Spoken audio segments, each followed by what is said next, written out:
Hello दोस्तों, आप सभी के प्यार से और जिस तरह का आप लोगों का रिस्पॉन्स आ रहा है, वाकई में आप लोग सही में रियल सीखने वाले ट्रेडर बन रहे हो।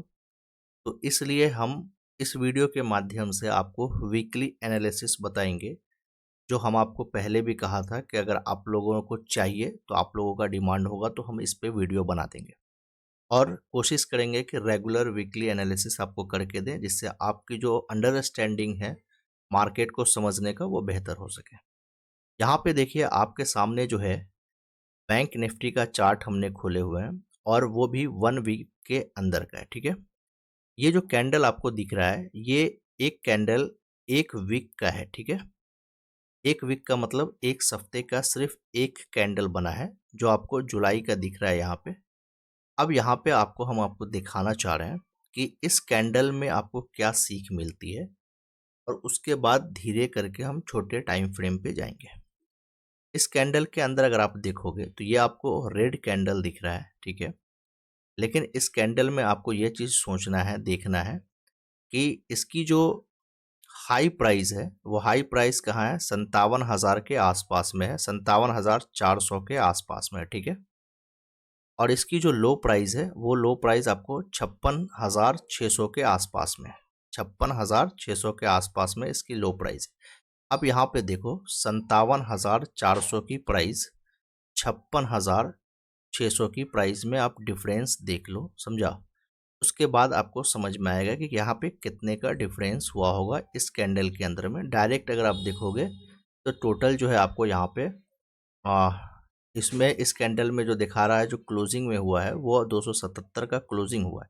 लेकिन ऐसे कैलकुलेट अगर करोगे तो 14 में से 6 माइनस करोगे 8 हो जाएगा, यहाँ पे 00 800 पॉइंट्स का ये पूरा एक हफ्ते के अंदर मार्केट ने मूवमेंट किया है। मतलब कि 1 वीक में हाई जो बना और लो जो बना उसके अंदर 800 पॉइंट का डिफरेंसेस आया। ठीक है, यहाँ पे आप समझ में आ गया होगा। दूसरी चीज़, जो क्लोजिंग दिया है मार्केट वो दिया है 277 पॉइंट पर दिया है। ठीक है, अब क्लोजिंग कैसे हुआ, यहाँ पे मार्केट आपका ओपन होता है तो ओपन प्राइस आप जानोगे। ओपन प्राइस था इस वीक का 56,938 रुपया, और इसकी जो क्लोजिंग हुआ ये क्लोजिंग प्राइस है। ठीक है, इसकी क्लोजिंग आपको यहाँ पे दिख जाएगा 56,754 रुपये पे। ठीक है, हाई इसने बताया 57,363, हमने राउंड फिगर 57,400 का लिया था। लो इसने 56,607 रुपये का बनाया है। ठीक है, इस कैंडल की इंफॉर्मेशन आपको इतना मिल गया। अब यहाँ पे इस कैंडल की साइकोलॉजी को समझो और तब आपको समझ में आएगा कि वाकई में इस वीक के अंदर हुआ क्या था। इस वीक में अगर आप देखोगे तो यहाँ से लेकर यहाँ तक के बीच में कितना ज़बरदस्त सेलिंग प्रेशर बना है, कितना ज़बरदस्त सेलिंग प्रेशर बना है, इस चीज़ को आप देखो। उसके बाद यहाँ पे जो नीचे का जो लोअर वीक है, इस वीक में आप देखो कि यहाँ पे बाइंग प्रेशर बना है, बाइंग प्रेशर यहाँ पे बना है। ठीक है, अब यहाँ पे देखो कि सेलिंग प्रेशर इस वीक से समझ में आ रहा है। उसके बाद जो इसकी बॉडी बनी है वो भी बियरिश बन गई, तो ये भी आपको यहाँ तक सेलिंग प्रेशर ही बना जो क्लोजिंग प्राइस तक था। बाइंग प्रेशर सिर्फ इतना बना। इसका मतलब ये है कि यहाँ पे बायर्स की क्या सिचुएशन होगी, उस चीज़ को आप समझो। दूसरे पॉइंट ऑफ व्यू से अगर आप देखोगे तो ओपन प्राइस यहाँ पर हुआ था, यहाँ पे आपकी ओपनिंग प्राइस थी। ठीक है, प्राइस ओपन होने के बाद यहाँ से यहाँ तक इस कैंडल में बायर्स ने इसको यहाँ तक खींच कर ले गया था, लेकिन यहाँ पे सेलर इतने एक्टिव थे और सेलिंग प्रेशर इतना हुआ कि उसने यहाँ तक लाया और फिर इसके बाद यहाँ पे क्लोजिंग दे दिया। तो बायर्स ने यहाँ पे भी अपना ताकत लगाया, लास्ट में यहाँ पे भी ताकत लगाया जो आखिरी वीक था, लेकिन सेलर यहाँ पे पूरा एक्टिव था। तो इसका मतलब ये है कि यहाँ पे पूरी तरीके से सेलर का क्या था, एक्टिव था, जिसकी वजह से आप कहेंगे कि यहाँ पे इस पूरे वीक में सेलर ने अपना पूरा दबदबा जमाए हुआ था। इस चीज़ को आपको यहाँ पे समझ में आ गया होगा। अब इसे हम छोटे टाइम फ्रेम पे समझते हैं, और छोटे टाइम फ्रेम पे वीक के बाद हम लोग देखेंगे 1 डे का जो टाइम फ्रेम है उसको हम लोग देखेंगे। डे के टाइम फ्रेम में यहाँ पे आप देखो कि 7 तारीख से इस वीक का था, जिसमें 7 तारीख में आपको एक हफ्ते में 5 कैंडल्स देखने के लिए मिलेंगे। तो ये कैंडल यहाँ से लेकर यहाँ तक की जो कैंडल्स हैं 7 तारीख से लेकर 11 तारीख का, ये 1 वीक का कैंडल है। अब इस 1 वीक के कैंडल्स में आपको क्या समझ में आता है उस चीज़ को देखो, वो चीज़ हम आपको दिखाना चाहता हूँ। यहाँ पे देखो कि फर्स्ट जो 7 तारीख का कैंडल्स था, इस कैंडल में क्या हुआ कि मार्केट इंडिसीजन हो गया। बायर्स ने पूरी ताकत लगाया, यहाँ से लेकर यहाँ तक पूरा ताकत लगाया, सेलर्स ने भी ताकत लगाया और क्लोजिंग दे दिया। तो यहाँ पे आप देखो ओवरऑल इंडिसीजन हो गया। यहाँ पे इस कैंडल से ये पता चलता है कि यहाँ पे कंप्लीट बायर्स इस दिन पूरा दिन जो है अपने कंट्रोल में रखा। बायर्स की ये पूरी ताकत दिख रही है क्योंकि ये बुलिश कहते हैं कैंडल्स है। यहाँ पे देखो, यहाँ पे बायर्स और सेलर्स दोनों ने दिन भर फाइट करने के बाद यहाँ पे इंडिसीजन कर दिया। यहाँ पे ये डिसाइड नहीं कर पा रहा है कि मार्केट को किधर जाना है। ठीक है, अब यहाँ पे देखो कि एक चीज़ आपको यहाँ पे नज़र आएगा डे टाइम फ्रेम पे। यहाँ पे अगर आप देखोगे तो ये एक अप ट्रेंड के सिनारियो में जा रहा था। क्यों जा रहा था? क्योंकि ये जो प्राइस है, इस प्राइस से ऊपर ये क्लोजिंग किया और फिर इस प्राइस से ऊपर क्लोजिंग किया, मतलब कि हायर हाई बनाते हुए जा रहा है। ये मार्केट क्या है? हायर हाई बनाते हुए जा रहा है। मतलब इसकी जो क्लोजिंग है ये इस प्राइस के ऊपर है, इस लाइन के ऊपर है। ठीक है, तो यहाँ पे आपको ये समझ में आया कि इस प्राइस के ऊपर जब जा रहा है तो ये कौन सा ट्रेंड चला 3 दिनों तक, इस हफ्ते में अप ट्रेंड के मोमेंट में चला। फाइनली ये जो कैंडल बना, इस कैंडल ने क्या किया कि ये जो 3 दिनों के जो कैंडल्स थे, इन 3 दिनों के कैंडल्स को एक दिन में सेलर ने पूरी तरीके से खा गया। मतलब यहाँ पे कोई बहुत बड़े सेलर आए थे जिसके वजह से यहाँ पे इन 3 दिनों की मेहनत जो बायर्स ने किया था, उन बायर्स को एक दिन में निकल कर चला गया।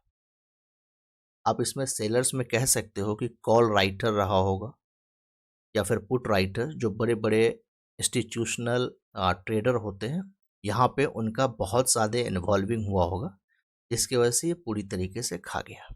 ठीक है, और एक्सपायरी का भी चक्कर था जिसमें एक्सपायरी में अच्छा खासा मार्केट फॉल किया। एक तो ये है, तो इन 3 दिन को पूरी तरीके से बायर्स की मेहनत को खा गया। उसके बाद देखोगे तो उसके बाद कहीं ना कहीं ओपन जब प्राइस यहाँ पर हुआ तो बायर्स ने अपनी पूरी ताकत के साथ लगाया और 57,100 के ऊपर प्राइस ले जाने की कोशिश किया, लेकिन यहाँ तक वो बेचारा थक चुका था। और उसके बाद सेलर का प्रेशर इतना ज़बरदस्त बना कि वो एकदम लो प्राइस तक आ गया, जो 56,600 के प्राइस तक पहुँचा। लेकिन तभी भी फिर यहाँ पे बायर्स ने अपनी ताकत लगाई तो इसको क्लोजिंग दे दिया 57,000 जो है उसमें 56,754 के प्राइस पे। मतलब समझिए कि 56,800 के प्राइस पे ही इसके नीचे क्लोजिंग हो गया। अब यहाँ पे समझो कि आपको ट्रेडिंग में जो वीक के चार्ट से क्या सीखना है वो समझो। देखो यहाँ पे अगर आप देखोगे इस वीक में, तो एक तो यहाँ पे आपको क्या मिला, अप ट्रेंड मार्केट का एक सिचुएशन मिला।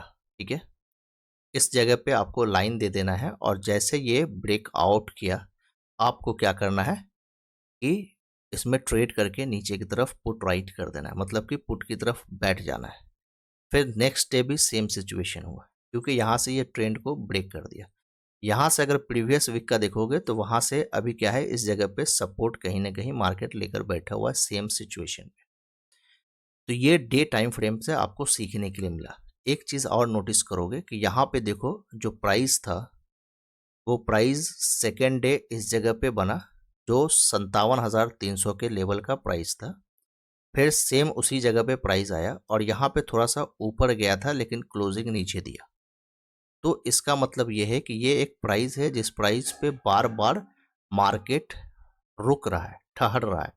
तो इसका ये सिचुएशन ये होगा कि यहाँ पे आपको ध्यान देना है कि जिस जगह पे प्राइस बार बार रुक रहा है या वहाँ से नीचे की तरफ आ रहा है तो वो आपके लिए इम्पोर्टेंट हो जाता है, क्योंकि यहाँ पे जो है सेलर एक्टिव हो जाते हैं। यहाँ पे सेलर बहुत ज़्यादा होंगे, जो इंस्टीट्यूशनल सेलर हैं वो लोग यहाँ पे बैठे होंगे एक अच्छे खासे पोजीशन लेकर, जिसकी वजह से इससे ऊपर प्राइस नहीं जा रहा है। ठीक है, एक चीज़ तो यहाँ पे आपको समझ में आ गया। अब इसके बाद छोटे टाइम फ्रेम पे आप देखो, 30 मिनट के टाइम फ्रेम पे आ जाओ। ज़्यादा लेंदी वीडियो आपको नहीं बनाने दें, लेंदी वीडियो में आप भी परेशान हो जाओगे। चलो। अब यहाँ पे देखो, अगर आपने एनालिसिस फिर से किया होगा और पहले से वीक से करके अगर बैठा होता तो आपको एक अच्छी अपॉर्चुनिटी मिल सकती थी। यहाँ पे देखो, यहाँ से लेकर एक अप ट्रेंड आपको देखने के लिए मिला, ठीक है। यहाँ पे देखो प्राइस यहाँ से यहाँ तक कंप्लीट इस तरह से था रुका हुआ, फिर प्राइस जो है इतना दिन को यहाँ पे 7 तारीख का पूरा प्राइस ये क्या हुआ, एक जोन में बनाकर रहा। 8 तारीख को इसे ब्रेक किया, फिर 8 तारीख के फर्स्ट कैंडल के बाद यहाँ पे प्राइस रुक गया। फिर यहाँ पे आप देख रहे हो किस तरह से ओपनिंग हो रहा है गिरावट के साथ, फिर उसे इनगल्फ कर दिया और फिर पूरा का पूरा दिन आपको साइडवेज बनाकर रह गया। लेकिन यहाँ पे जो है आपको देखना है, यहाँ पे आपके लिए जो वीकली जो एनालिसिस है उसके हिसाब से ये था कि ये जो प्राइस था इस प्राइस पे या अप ट्रेंड पे था, और जैसे ये ब्रेक हुआ इस जगह आपको पोजीशन बनाना है। यहाँ पे ये कैंडल ने ब्रेक किया, ठीक है, उसके बाद यहाँ पे आपका कोई भी पोजीशन बनेगा, इस जगह आपकी क्या बनेगी, पोजीशन बनेगी। और पोजीशन जब अगर आप यहाँ पे बना लेते हैं तो आराम से चुपचाप बैठे रहना है, और उसके बाद यहाँ तक देखिए प्राइस आया जो इसका यहाँ पे लो प्राइस प्रीवियस वीक का बनाया हुआ था, वहाँ तक प्राइस आया। अब अगर यहाँ पे आपने पोजीशन बनाया है तो इसका स्टॉप लॉस आपको कहाँ रखना था, जहाँ पे इंस्टीट्यूशनल ट्रेडर अपना रखे हुए थे पोजीशन 57,300 के पास। ये आपका अगर स्टॉप लॉस होता तो आप आराम से इस मोमेंट को पा सकते थे, जो मोमेंट आपको 57,000 से लेकर समझिए कि 400 पॉइंट का आपको एक हफ्ते में मिल जाता, वो भी 1 से 2 दिन के अंदर में। मतलब 10 तारीख को आपकी पोजीशन बनती है, 11 तारीख की आपकी पोजीशन अगर आप निकाल भी लेते हैं तो एक दिन के अंदर 400 पॉइंट आपको बैंक निफ्टी के अंदर मिल जाता है। और 400 पॉइंट ऑप्शन ट्रेडर के लिए कम नहीं होता है, बहुत ज़्यादा होता है। ये चीज़ आपको वीकली चार्ट फ्रेम से समझ में आया होगा, और लगभग लगभग जितने भी इंडेक्स होते हैं वो इससे सिमिलर ही होते हैं, तो इस चीज़ को आप समझिएगा, ठीक है। आप अगर छोटे टाइम फ्रेम पे 5 मिनट में भी जाओगे तो यही चीज़ आपको दिखेगा जो अप ट्रेंड में आपको दिख रहा है, और उसके बाद आपको समझ में आएगा। तो इसको आपको वीकली टाइम फ्रेम पे देखना है, और ट्रेडिंग जब भी करना है वो आपको 5 मिनट के टाइम फ्रेम पे ट्रेडिंग करना है, ठीक है। वीडियो अगर आपको अच्छा लगा हो और सीख मिला हो तो ज़रूर लाइक कर देना वीडियो को, और अपने दोस्तों को भी शेयर कर देना, जिससे ज़्यादा से ज़्यादा लोगों तक ये वीडियो पहुंच सके। और कमेंट करना नहीं भूलिएगा।